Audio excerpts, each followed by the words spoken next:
Assalamualaikum warahmatullahi wabarakatuh. Alhamdulillahilladzi ja'ala syahr Ramadan alladzi anzalal Qur'an hudan linnas wa bayyinatin minal huda wal furqan. Wassalatu wassalamu ala asyrafil anbiya'i wal mursalin wa ala alihi wa sahbihi ajma'in, amma ba'd. Saya Hasan Palogai, Ketua Umum Majelis Ulama Indonesia Kabupaten Takalar.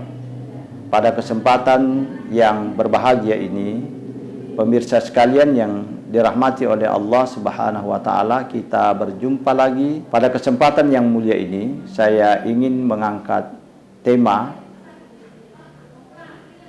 ceramah yang disampaikan pada kesempatan ini, yaitu turunnya Al-Qur'an.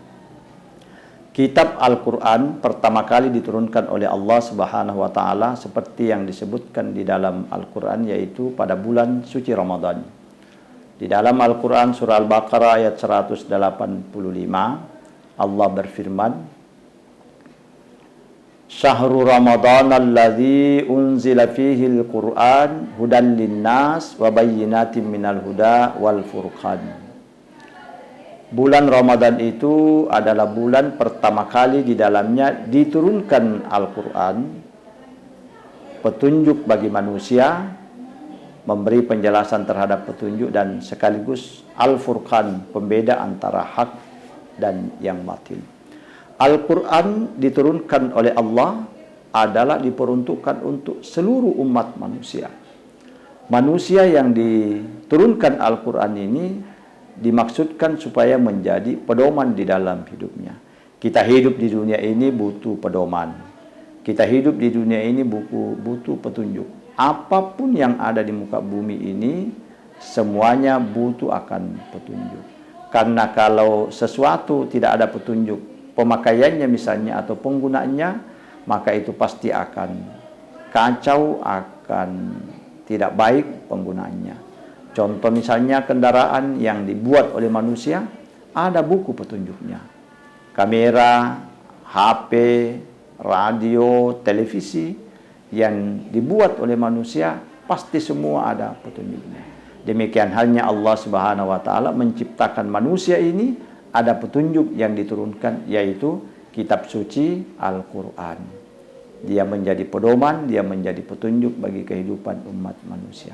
Orang yang mau selamat hidupnya di dunia, maka dia harus dengan tulus ikhlas menjadikan Al-Quran sebagai pedoman hidupnya. Itulah sebabnya Rasulullah Sallallahu Alaihi Wasallam menekankan kepada kita sekalian, bagi orang yang membina rumah tangga, bagi orang yang mau membina dirinya, Rasulullah Sallallahu Alaihi Wasallam bersabda, Nawwiru manazilakum bis salati wa tilawatil Quran. Sinarilah rumahmu, rumah tangga kalian, sinarilah dirimu dengan salat dan bacaan Al-Quran. Orang yang rajin membaca Al-Quran itu akan senantiasa mendatangkan manfaat, ketenangan jiwa bagi dirinya. Dan hanya orang yang selalu membaca, berzikir, menyebut nama Allah, membaca firman Allah Subhanahu wa taala, hatinya akan menjadi tenang. Ala bidzikrillahi tatmainnul qulub.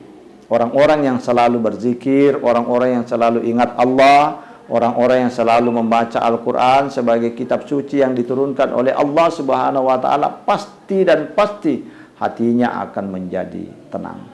Dan orang yang dekat dengan Al-Quran itu akan senantiasa mendapatkan pertolongan dari Allah Subhanahu wa taala. Karena Allah menyebutkan di dalam Al-Quran surah Muhammad ayat 7, Ya ayyuhalladzina amanu in tansurullaha yansurkum wa yuthabbit aqdamakum. Hai orang-orang yang beriman, siapa yang jika kamu menolong agama Allah, maka Allah pasti memberikan pertolongan kepadamu dan akan mengangkat martabatmu, akan mengangkat harkat dan derajat kita. Terangkat harkat martabat kita karena kita selalu dekat dengan Al-Quran sebagai modal dasar di dalam mengamalkan, menjabarkan, mensyiarkan agama yang diturunkan oleh Allah Subhanahu wa taala. Tidak ada orang yang bisa mendapatkan ketenangan hidup kalau jauh dari Al-Qur'an. Dan nanti di hari kiamat, di hari kemudian nanti, orang juga akan mendapatkan syafaat. Orang akan mendapatkan pertolongan karena dia rajin atau selalu dekat dengan Al-Quran. Rasulullah bersabda, "Iqra'ul Qur'an fa innahu ya'ti yaumal qiyamati syafi'an li ashabi." Bacalah Al-Quran, karena pada hari kiamat nanti akan datang memberikan syafaat bagi mereka yang rajin membaca Al-Quran. Ada masalah besar yang dihadapi oleh kita sekarang, khususnya di generasi muda kita, bahwa khusus pada siswa SMA dan SMK, ada data yang terkumpul sekarang yang memprihatinkan kita. Masih puluhan ribu siswa-siswa SMA, SMK kita yang bacaan Al-Qurannya bermasalah. Dan itulah sebabnya pemerintah Provinsi Sulawesi Selatan tahun ini melakukan kegiatan yang disebut dengan Ramadan Andalan Mengaji, menyasar siswa-siswi SMA, SMK yang tidak tahu membaca Al-Quran, yang terbata-bata bacaan Al-Qurannya. Dan ini akan menyebar di seluruh SMA, SMK di Sulawesi Selatan. Mudah-mudahan saja ini akan menjadi poin awal dari kita, bahwa ada keseriusan dari kita, ada keseriusan pemerintah untuk menuntaskan buta baca dari aksara Al-Quran yang menjadi pedoman hidup manusia ini. Tentu harapan kita, siapa yang akan bisa menjaga, siapa yang tetap bisa memelihara membaca Al-Quran ini, kalau bukan keikutsertaan kita. Walaupun demikian, ada jaminan Allah, "Inna nahnu nazzalna dzikra wa inna lahu lahafizun." Kata Allah Subhanahu wa taala, sesungguhnya kami yang menurunkan Al-Quran dan kami juga yang memeliharanya. Menurunkan dan memelihara Al-Quran itu adalah Allah, tetapi Allah menggunakan kata nahnu, kami, artinya ada pelibatan manusia untuk memelihara Al-Quran ini. Mudah-mudahan insyaallah pemirsa sekalian yang dirahmati oleh Allah Subhanahu wa taala, kita sekalian akan bisa tetap tertolong oleh Allah karena kita selalu dekat dengan Al-Quran. Cukup sekian yang disampaikan. Mudah-mudahan insyaallah berberkah dan kita mendapatkan berkahnya Al-Quran, khususnya di bulan suci Ramadan ini. Hadanallahu wa iyyakum ajma'in, wallahu muwaffiq ila aqwamit thariq. Assalamualaikum warahmatullahi wabarakatuh.